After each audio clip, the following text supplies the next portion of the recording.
Bienvenidos a Inmobiliariamente, el primer podcast inmobiliario del Paraguay. Mi nombre es Gustavo Silva y soy un agente inmobiliario. La idea de este podcast es reunir toda la información necesaria para que empieces en el mundo de los bienes raíces de la mejor manera. Ya seas un agente inmobiliario, un emprendedor, un inversionista o simplemente un apasionado por los bienes raíces, este podcast es para vos. Hola, ¿cómo están? Bienvenidos a un nuevo episodio de Inmobiliariamente, el primer y único podcast inmobiliario del Paraguay, creo. Hasta que no haya alguien más que se anime, creo que voy a ser el único. Espero que alguien más se prenda también y podamos compartir esto que es algo muy interesante, ¿verdad? Sobre todo a la gente que le interesa bienes raíces. Me dijeron hace rato que hablar de inmuebles es muy aburrido. Sí, podría ser. Para muchos es muy aburrido, para otros no. Para los que estamos acá, justamente es lo que nos aburre escuchar sobre otras cosas. Bueno, hoy quiero hablarles sobre un tema un poco controversial, que es la burbuja inmobiliaria. ¿Qué es una burbuja inmobiliaria? Estamos en una burbuja inmobiliaria. ¿Qué es lo que es eso? Por definición, es una definición que encontré en internet, porque hay varias definiciones. Una burbuja inmobiliaria es un incremento excesivo e injustificado de los bienes inmuebles, ocasionado generalmente por la especulación.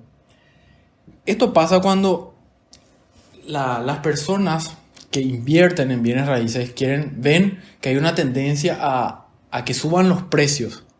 Entonces lo que hacen es, bueno, como va a seguir subiendo, voy a comprar para que después valga más y después lo pueda vender y obtener un profit, un beneficio. Entonces se construyen o se desarrollan unidades de viviendas para complacer al grupo de inversionistas y se deja de lado a la gente que realmente va a vivir en esas viviendas. Entonces, al satisfacer la demanda de los inversionistas, se crea una sobreoferta. O sea que hay más casas o más viviendas de lo que el mercado puede absorber. Y finalmente, cuando se llega el momento de vender y de ocuparse, hay un exceso de oferta y hay poca demanda. ¿Y qué pasa cuando la oferta es mayor que la demanda? Los precios empiezan a bajar. Y cuando la demanda es mayor que la oferta, los precios tienden a subir. Entonces, en una burbuja inmobiliaria hay tanta demanda y la demanda de parte de los inversionistas que empiezan a subir los precios. Suben, hasta que finalmente ya no se puede, ya no hay forma de satisfacer eso y, como dicen, explota y empiezan a bajar los precios. Antes de entrar en contexto, quiero hablarles sobre las burbujas históricas más importantes, digamos, en el mundo.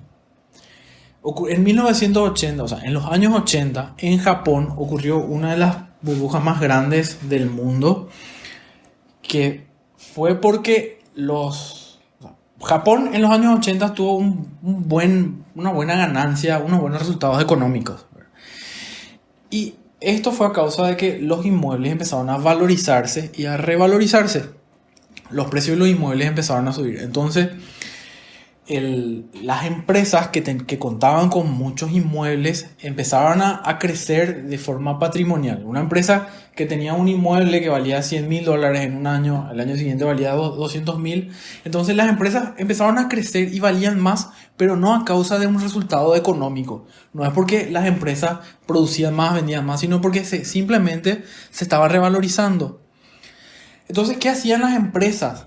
Las empresas ofrecían sus acciones a la bolsa para conseguir más capital, porque estaban creciendo, estaban bien vistos por los accionistas. Los accionistas querían invertir ahí porque creían que iban a seguir creciendo.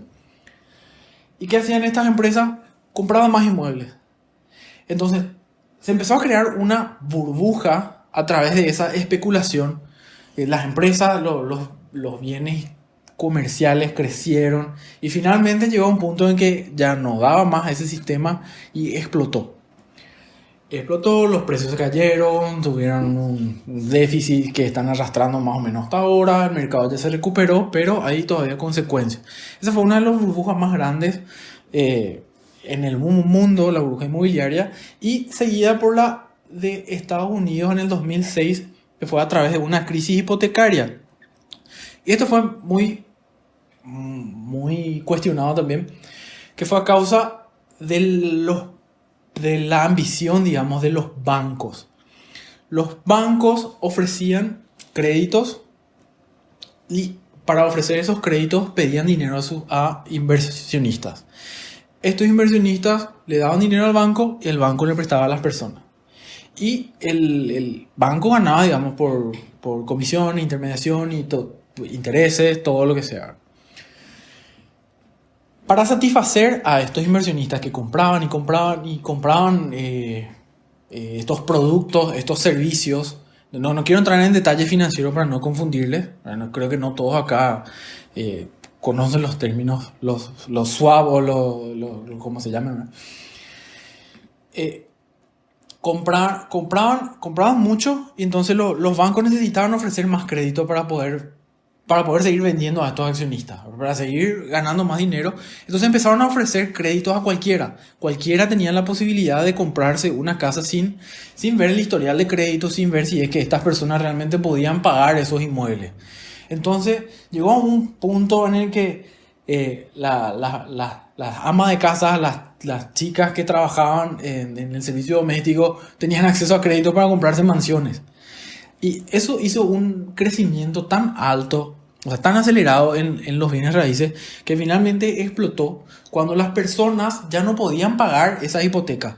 Ya no podían pagar los créditos, el banco se quedaba sin liquidez y por supuesto no podía pagar a sus inversionistas. Muchísima gente perdió dinero y los bancos quebraron porque no tenían dinero. Tuvieron que embargar todos esos inmuebles que valían mucho más de lo que... O sea, que el valor contable, el valor era mucho mayor que el valor real. Entonces, eso es prácticamente una burbuja inmobiliaria. Y para poner en contexto en la situación de Paraguay, cómo esto afectó en... O sea, nosotros estamos en una burbuja realmente... ¿Qué es lo que pasa acá?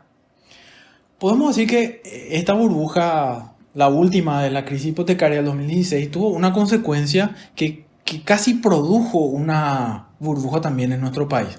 Allá por el 2008, 2009, 2010, hasta el 2011 incluso, estas personas que salían de esa crisis de Estados Unidos y querían resguardar su dinero, empezaron a buscar otros, como lo llaman, mercados emergentes. Paraguay era es todavía, ¿verdad?, un país muy atractivo para los inversionistas extranjeros. Entonces decidieron invertir acá, se crearon productos para ese mercado y ahí fue donde salió el boom de Santa Teresa. Se le vendieron a precios muy inflados inmuebles sobre Santa Teresa y hizo que crezca eso. Finalmente, como el mercado obra de maneras misteriosas, se autorreguló y los precios comenzaron a bajar. Desde el 2011 hasta ahora tenemos un mercado que está a la baja. Aunque las publicidades, los medios de comunicación digan lo contrario, hoy en día los precios en promedio en Asunción de terrenos por metro cuadrado están entre 400 y 600, ¿verdad?, dependiendo de los barrios tops. Antes los precios rondaban por los 800, 900, incluso más de $1,000 por metro cuadrado. Y eso era impagable, era una locura. Entonces ahora se está ajustando de vuelta y creo, y yo y otras personas que estamos en el rubro, creemos que van a seguir ajustándose y vamos a seguir teniendo mejores precios. Pero no tenemos que dejarnos llevar por las noticias, por lo que se publica en redes sociales, por los artículos, porque finalmente la gente que publica estas cosas no son personas del sector, no son personas del rubro y tienen otros fines que son más bien... llamar la atención de la gente, vender anuncios en la televisión, en las webs. Entonces, atiendan bien lo que vamos a consumir. Y justamente esta semana salió un artículo un poco controversial que a mí me parece que el título es bastante llamativo, un poco controversial y se presta, digamos, para generar ese odio o ese, no sé si odio, pero le afecta a las personas de alguna forma. El título dice, propiedades por las nubes, abuso del sector inmobiliario o simple ley de oferta y demanda. Entonces lo que cuestiona esta nota es, o es la ley de la oferta y la demanda o realmente hay un abuso del sector inmobiliario. Finalmente se desarrolla toda la noticia para llegar a una conclusión de que era una oferta y la demanda nada más. Pero el título es muy pretencioso, digamos, que hace que la gente que dé clic y generar ese odio, tiene una intención, digamos, que no es muy positiva. Lo que quiero rescatar de esta noticia son 3 puntos. En uno de ellos menciona comienza la noticia hablando sobre los alquileres, sobre este alquiler que salió, que se hizo muy polémico en Twitter, que es de la casa de San Bernardino, que es una ciudad, digamos, veraniega en Paraguay, que rondaban los $12.000. Y bueno, hubieron mucho debate, mucha polémica por qué una casa de verano puede costar $12.000. Y vamos a analizar esa publicación. La publicación dice que el alquiler a $12.000 por 60 días. Quiere decir que la casa cuesta solamente, por mes, solamente $6.000. Aún así es un precio muy elevado, muy por encima de lo que costaría alquilar una casa en condiciones normales. Pero veamos, analicemos más. $12.000 por 60 días, no, un equivalente de $200.000 por día. Una casa, $200.000 por día sigue siendo muy cara. Pero esta casa en particular tiene la capacidad de alojar a 10 personas. O sea, el anuncio dice que tiene 5 habitaciones y la capacidad es de alojar a 10 personas. Si dividimos $200, el que es el costo por día, entre 10 personas nos da un promedio de $10 por persona por día, que es un costo bastante accesible en comparación a un precio de hotel. O visto de otro modo sería $40.000 por habitación. En promedio sería aproximadamente, con la cotización de ahora, 280.000 guaraníes. 280.000 guaraníes por una habitación es algo que no está fuera de lugar. No está fuera de lugar ni en Samber, ni en Asunción, ni en ningún otro lado. Les comento un caso. Tengo una amiga que tiene una casa justamente en Samber. Y ella lo alquila en temporada alta por 2 millones, en temporada baja por 1 millón. En promedio podemos decir que lo alquila por 1.500.000. Por fines de semana. Estamos hablando de viernes, sábado y domingo. 1.500.000 por 3 días son 500.000 por día. Bastante picante podría decir. Pero esta casa puede albergar hasta 4 personas. Si dividimos 500.000 entre 4 personas, cada persona va a tener que pagar 125.000 guaraníes por día. Esto nos da aproximadamente en dólares $17,8, que no está muy lejos del precio que habíamos visto de la publicación polémica. Sería $250.000 por cuarto por día, por día-noche. Entonces finalmente no estaba fuera de precio la casa, sino que se ofrecía por un tiempo bastante extenso y a un público específico. Otra cosa que quiero mencionar de la nota, para esta parte se le invitó, se le pidió la colaboración a Amílcar Ferreira, que es un economista muy conocido en Paraguay. Y Amílcar dice que los propietarios de las viviendas dentro de Asunción se dividen en 2 grupos, en 2 tipos de inversionistas, digamos. Estamos hablando de las propiedades que generan renta, no de los propietarios que viven en sus casas. Están los inversionistas, que yo le llamaría de clase A, quienes son personas que tienen mucho capital, mucho poder adquisitivo y que lo único que hacen es respaldar su dinero, su capital en bienes raíces. Estas personas no viven de la renta de lo que generan estas propiedades. Y por otro lado están los inversionistas de clase B, que sí son los que compran un departamento, una casa y lo ponen en alquiler y que sí viven de los rendimientos que generan esas propiedades. Amilcar dice que está dividido en un 70% de inversionistas de clase A, de la clase más alta, y un 30% de inversionistas de clase B, que son los que sí viven. Al bajar los precios, al producirse una crisis a causa de la pandemia como esta, los precios de alquileres realmente están bajando, tienen una tendencia a la baja y esto afecta principalmente a los inversionistas de clase B. A los inversionistas de clase A que no viven de estos alquileres, realmente no les afecta. Ellos lo siguen ofreciendo al precio que quieren, no les importa si es que se alquila o no se alquila. ¿Y por qué menciono todo esto? Para llegar a lo que la mayoría cree que es una solución, que es regular los precios de los alquileres a través de una legislación. Amilcar en la nota dice que no es lo más recomendable. Yo también creo lo mismo y les dejo acá mi punto de vista. ¿Quiénes son las personas que van a verse afectadas por una regulación? Los inversionistas de clase A, por supuesto que no. Ellos no viven de la renta de estas propiedades. Pero los inversionistas de clase B, los que sí necesitan estos ingresos para vivir, estas son las personas que van a verse afectadas negativamente. Es como que un día para el otro el Estado te diga, bueno, a partir de hoy vas a ganar solamente la mitad de tu sueldo, por una ley. Entonces, ¿qué van a hacer estas personas? ¿Qué vas a hacer vos en esta situación? Vas a cambiar de trabajo.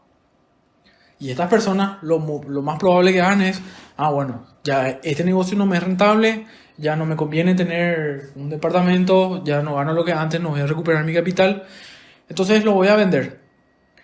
Voy a vender probablemente a un precio mucho más bajo del mercado para poder salir e invertir en otra cosa. Y los precios por un periodo de tiempo, probablemente tengan una tendencia más baja. Y acá es donde nosotros pecamos de inocentes y somos un poco ingenuos en decir, bueno, van a bajar los precios y nosotros vamos a poder comprar. ¿Realmente vamos a poder comprar estos inmuebles?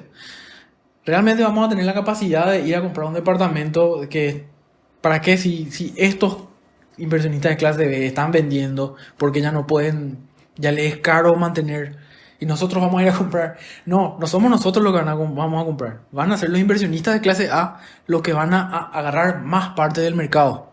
Esa gente que no necesita los ingresos, los alquileres, van a aprovechar que van a seguir bajando los precios y van a comprar más.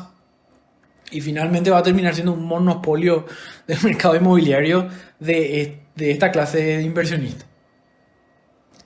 Finalmente, una ley de alquileres, de regulación de alquileres, puede que no sea lo más conveniente. Lo que se podría proponer es que el Estado entre a competir brindando más desarrollo, más propiedades, más alquileres. Entonces, que el Estado sea parte de estos inversionistas y así regular a través de la oferta y demanda los precios, pero no a través de una legislación o una normativa.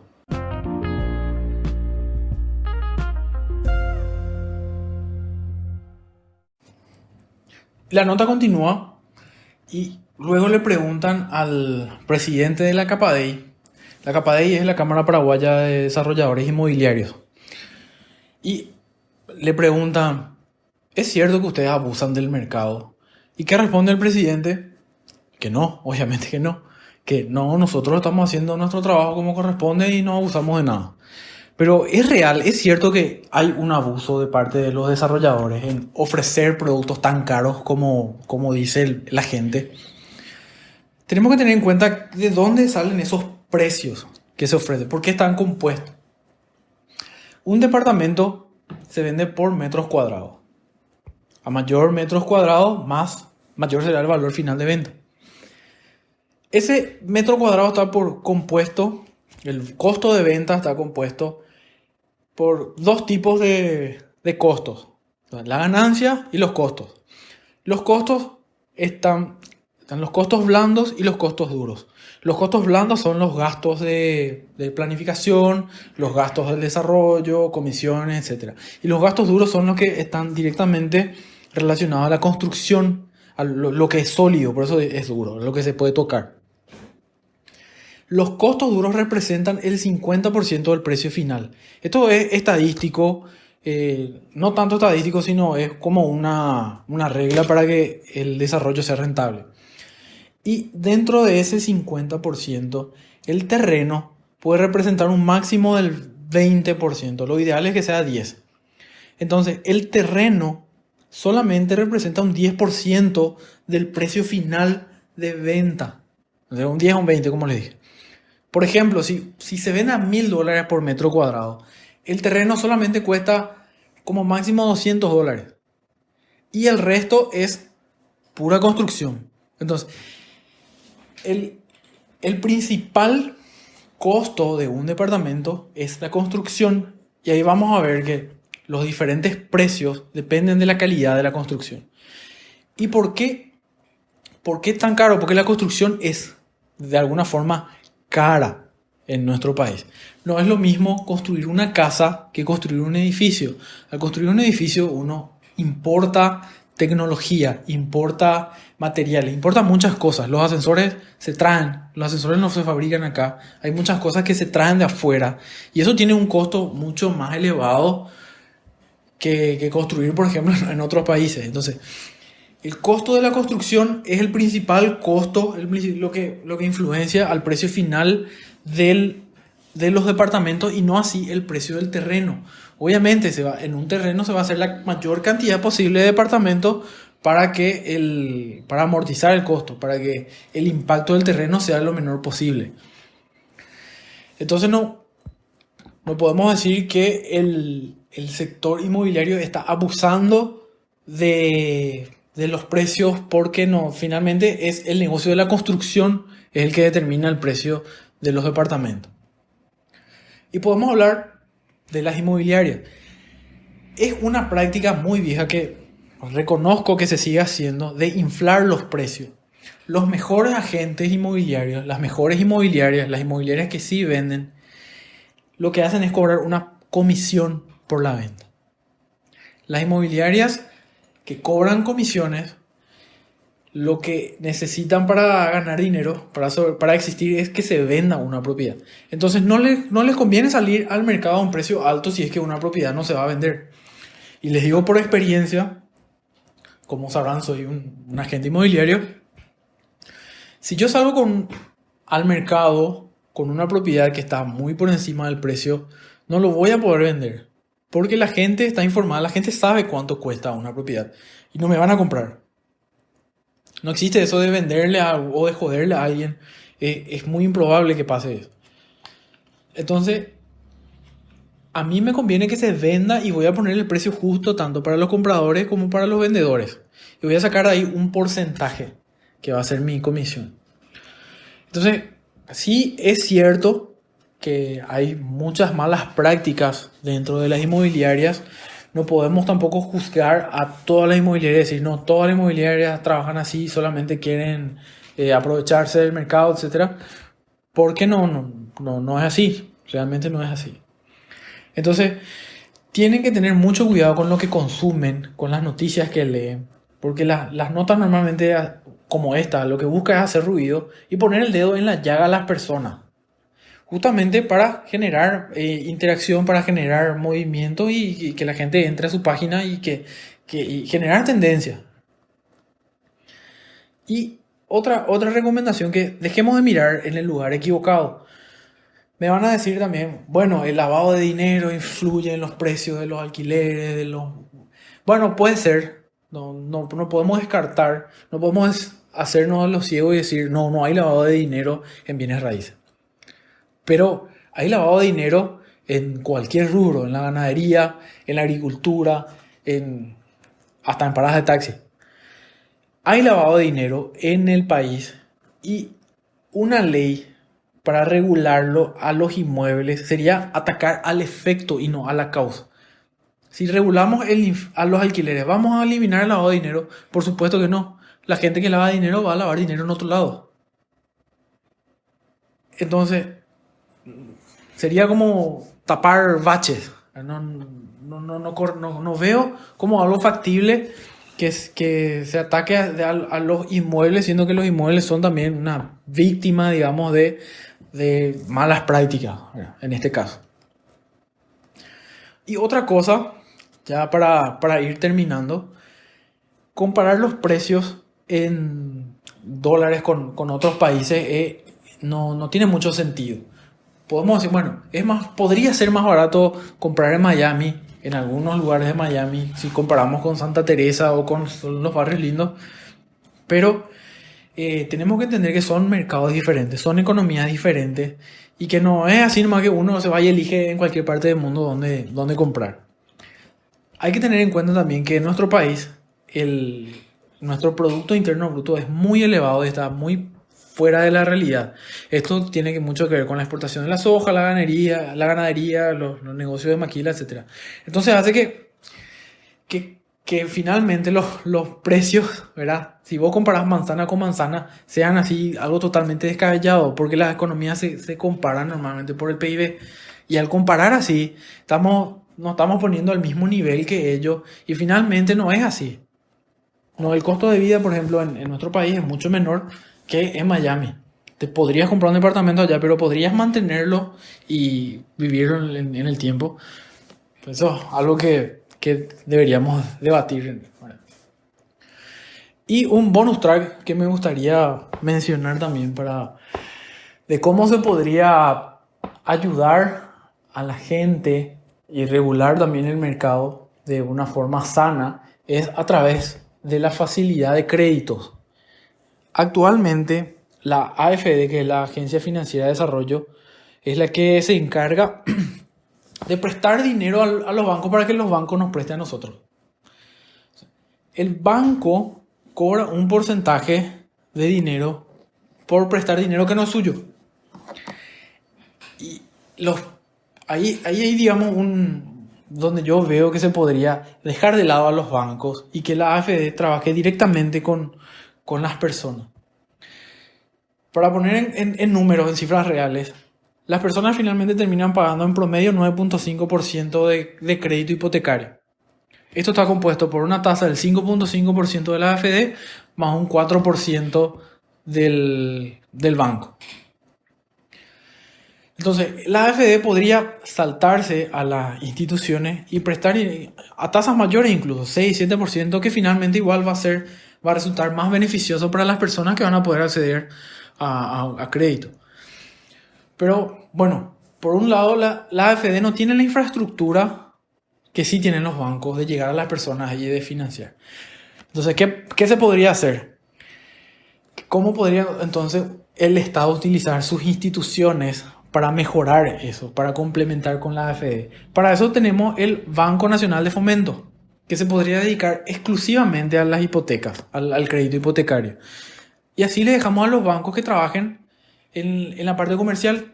Porque ¿dónde ganan más dinero los bancos? En crédito hipotecario, donde ganan 4 o 10% como máximo. O en créditos de consumo, en donde ganan hasta un 30%. En tarjeta de crédito. Entonces, dejemos a los bancos que trabajen en donde mejor les sabe y que la AFD y la BNF se encarguen de este tipo de créditos hipotecarios para así poder regular mejor el mercado.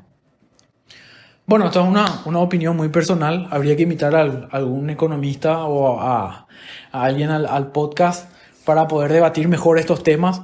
Si ustedes quieren que invite a personas o a expertos que entiendan mejor que yo, pueden hacérmelo saber y vemos alguna forma de entrevistar gente, ¿verdad? Sería también una linda forma de mejorar la dinámica y de pulir más el contenido de este podcast. Bueno, eso es todo por hoy. Espero que les haya gustado este episodio. Se me pasó la hora. Me gusta mucho hablar sobre este tema y hacer este tipo de análisis. Espero que te haya gustado. Y te pido de vuelta que me dejes una calificación en Apple Podcast, también en Google Podcast, que me agregues tu biblioteca de Spotify. Así puedo llegar a más personas y más personas se pueden nutrir de este contenido que escasea. Bueno, eso es todo por hoy y nos vemos la próxima semana. Muchas gracias.